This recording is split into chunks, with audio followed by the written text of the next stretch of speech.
Welcome back to Downshift.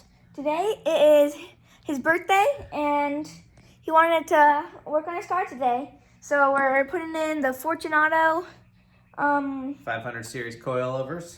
And yeah, so let's get right into it. All right, so first thing I did after I unboxed everything is I was getting my front coilovers ready to go. And so first thing I need to do is up here is your, this adjusts your dampening from soft to hard. For the Fortune ones, there's 24 different adjustments. So I moved it all the way to soft.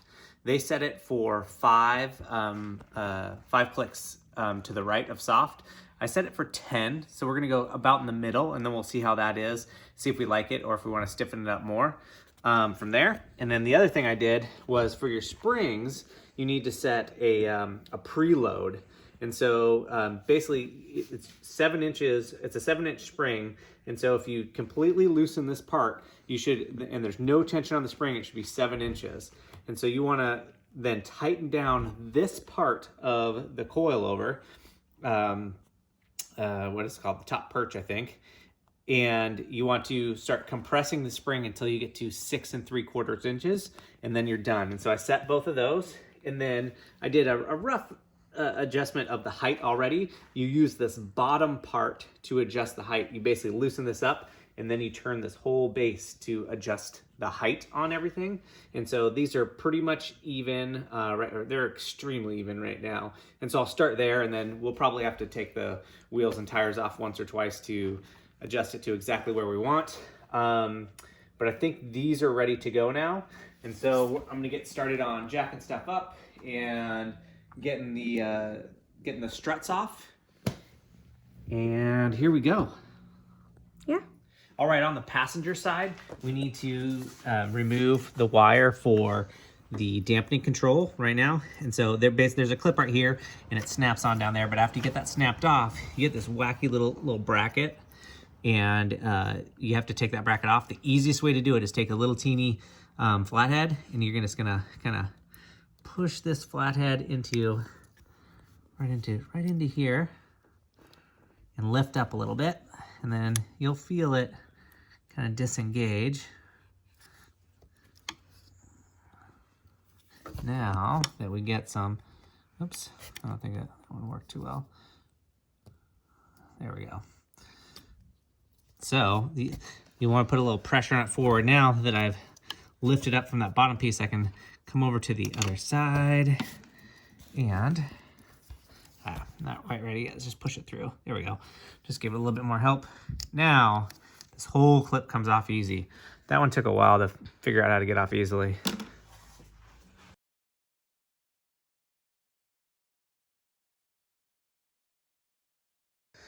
All right, so what I did is I undid 2 bolts up here on top of the tower, and then I'm leaving 1 for now. And then what we're gonna go ahead and do is we're going to release this bolt, and we're gonna release the top of the end link right there, so that we can get this whole part, so that we can knock it down and pull the strut out of the boot here. Oh, and one other thing. We will have to also get back in here and take this bolt out. We'll pop it in the other side of the knuckle over here. And then what we'll do is we'll take, there's a little, maybe you can see the gap there, I don't know. You take a piece of metal, you put that in there. And since we put the bolt in the other side and we start pushing it through, we just want to spread it just enough to get this loose so that we can knock this out.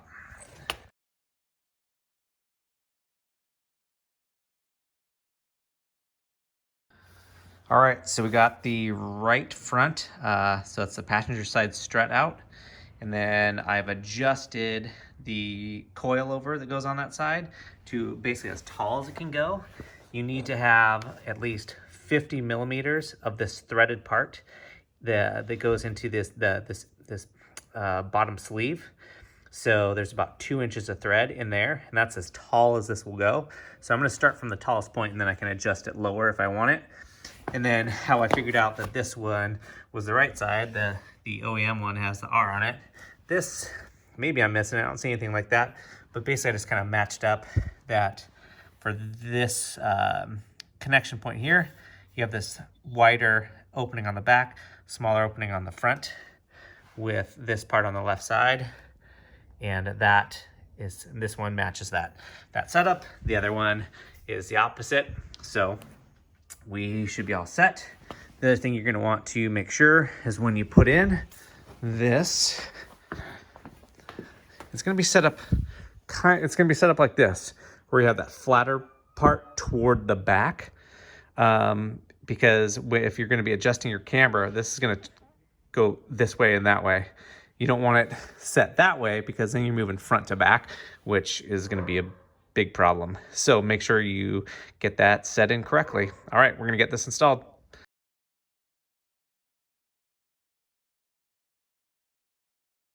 Okay, so we have the first, we got the right-hand side one in, so passenger side.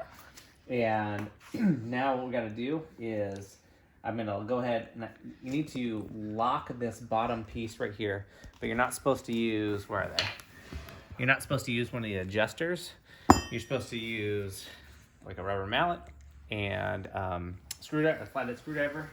And you get in here and we're gonna lock this guy closed here.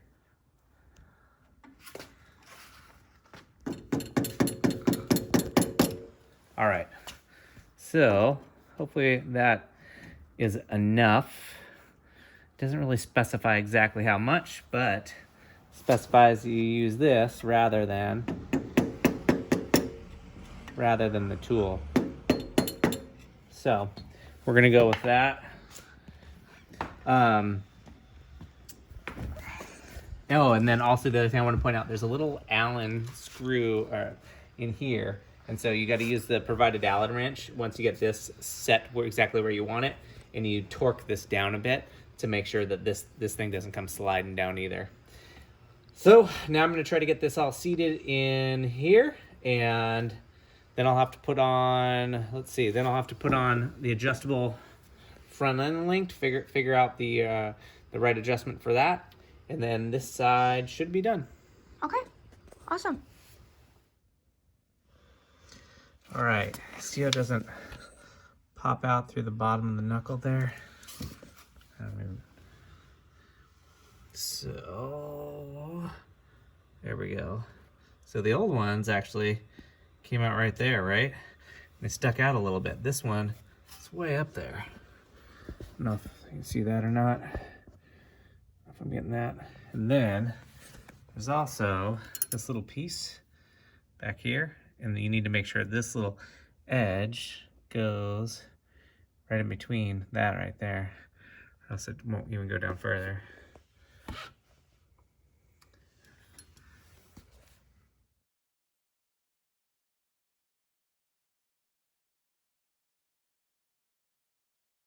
All right, up on the driver's side now, and we got to disconnect the electronic dampening sensor up here.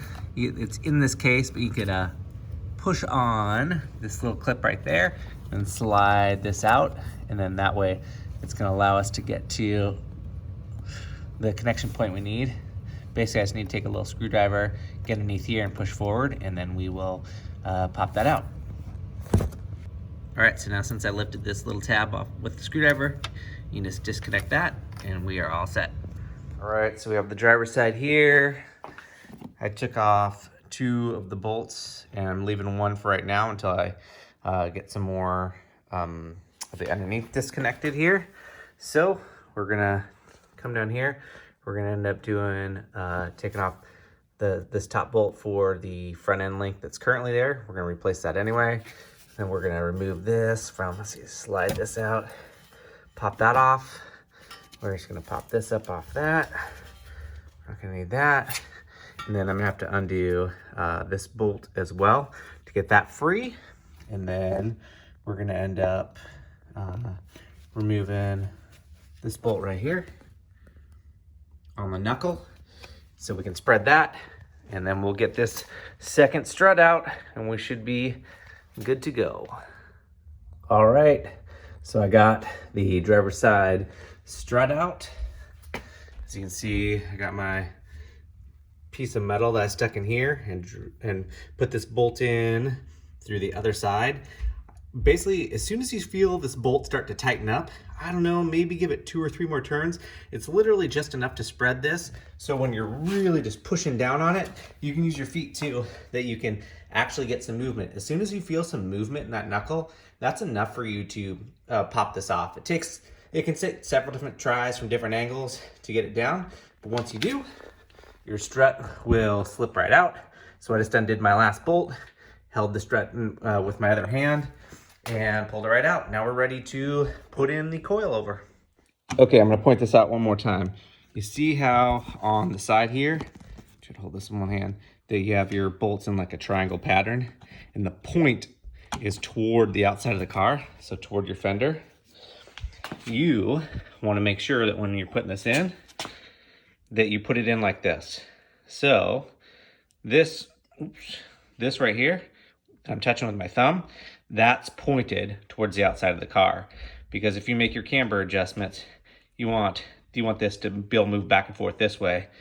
You definitely don't want it the other way. So there's really only one way that this should go in. Then you'll just need to twist the bottom part around however you need to make sure that everything lines up with your cables that you're going to reconnect and your front end link. One other thing I want to call out while I'm thinking about it, see the bottom of this? How there's a lip there? That is as long as a portion of this as you get. That actually does not end up coming out the bottom of your knuckle like your old strut did. There is at least a 1/2 inch, if not more, that it does not go down. This piece right here, this little edge, that is gonna slip right in. See, there's some bad light there. That's gonna slip right in where I have that metal piece in the knuckle. That's how you know you have it lined up. So I just wanted to call that out. I'm just gonna 100% confirm that this is indeed the right kit. I'm sure that it is, but I wanted to call that out since it's a little bit different from your regular strut and it kind of threw me off. All right, one more tip that's gonna save you some time. So you'll see the bottom end of the front end link. So for the last side, I had put the strut in and then tried to undo this bolt back here. And I was able to do it, but it's really difficult. So this time, without the new coilover in, you just basically have to crack the nut because you still have that hex screw, just like this, that you have to hold with some kind of hex wrench, and then you have to take your bolt off. So once you get it cracked, it's okay, but it is a real pain to get back there. Then here's a little better angle of where the back of that coilover, that one slot is gonna slide through there. Sorry, that one piece right there needs to slide right through the back of the knuckle right there. All right, so little tip, hopefully that'll save you some time. And if you have, for getting that off, if you have one of these types of wrenches, it's gonna save you a boatload of time. I did the whole thing with just a static one yesterday, and man, I swear those threads are 7 miles long. All right, good luck. Okay, so you can see under here that I have the coilover installed now. I haven't tightened the nuts at the top all the way yet, but I'm ready to put the bottom of the coilover into the knuckle. And so what I'm gonna do is I'm actually gonna use this jack to help push that up. So let me put this down real quick to help so we can seat this easier, because it is a bear to do.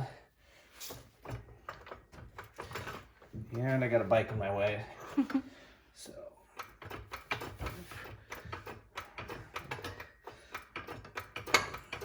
okay, so we're gonna use this to assist us. Oops, I don't have this locked.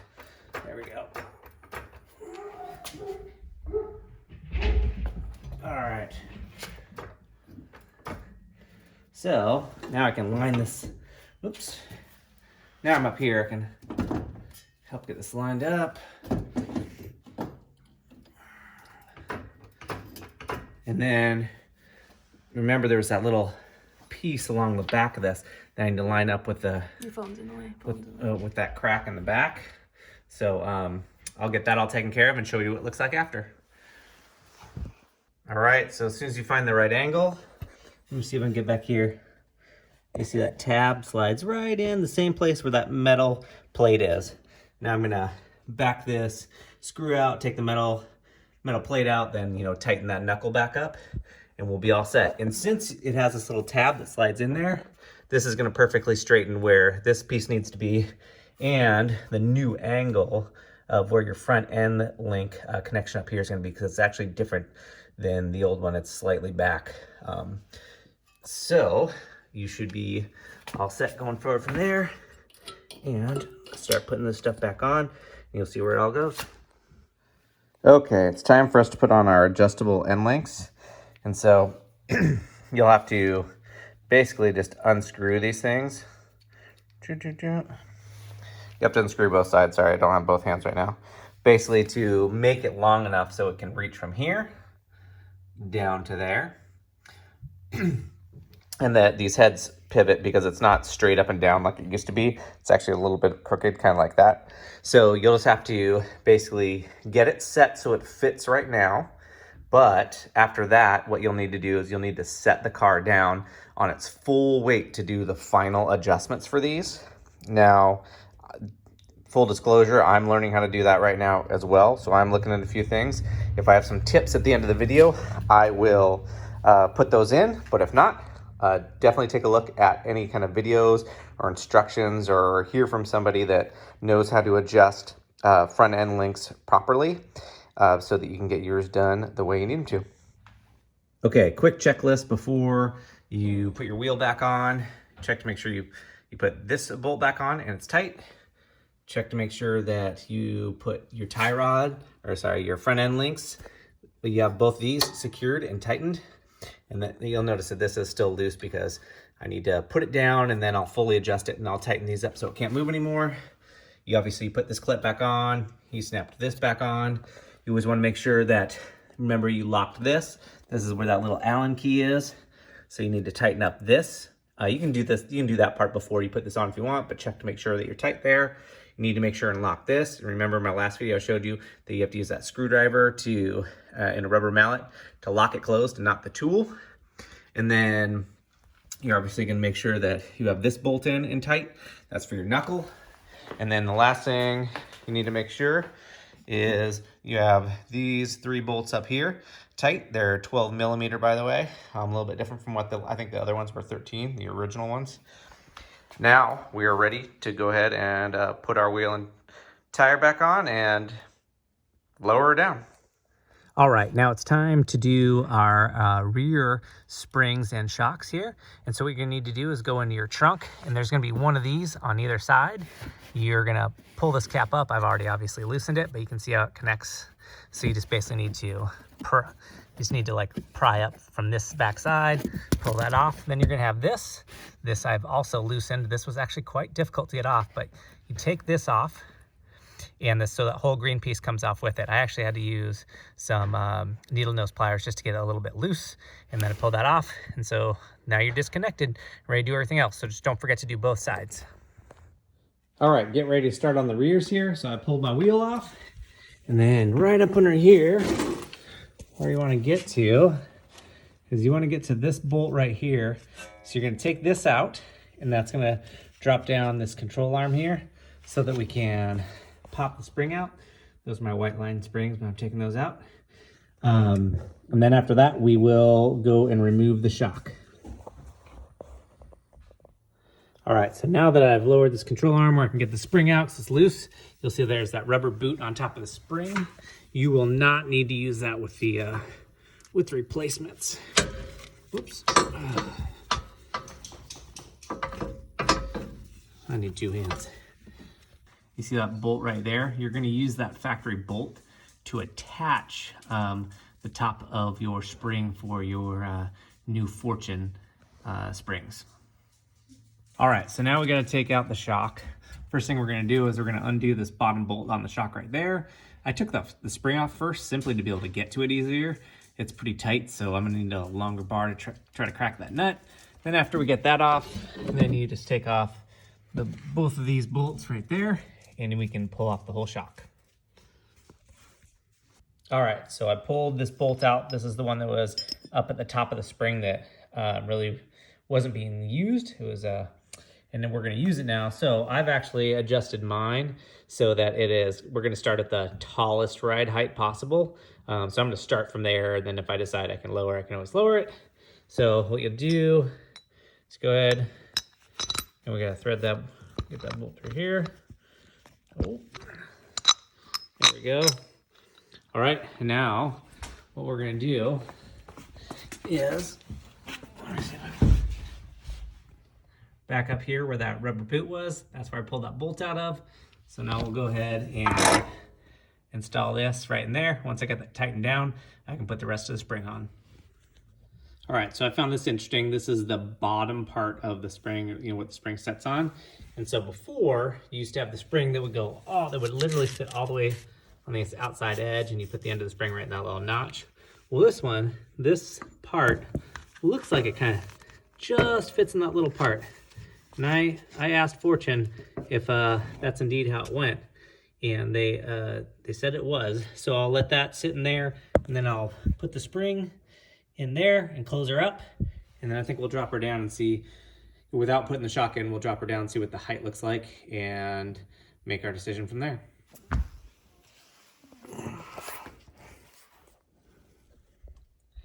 Okay, so this is what it's looking like. That was about the best I could get it. Even with it extended out all the way, man, I don't know how you get it if you're trying to lower it even more. But so I'm gonna drop it down onto just the spring, no shock right now, see what the height looks like. Then we'll see, I guess, what this looks like after I do that.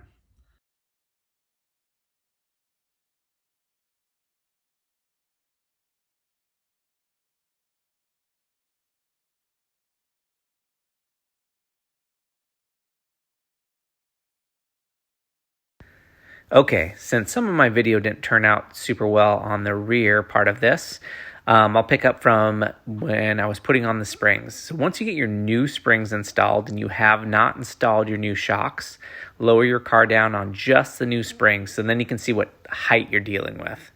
Then what you're gonna do is adjust your height from there. So go back, make your adjustments if there's any you need to make, and then drop it down and keep doing so until you find the right height in the rear that you want. After you found the right height, then you're going to install your shock. Your shock is upside down compared to the front adjustments. So that donut clicker toward the bottom of your shock still has 24 adjustments, and counterclockwise is to make them more stiff, and clockwise is to loosen them up.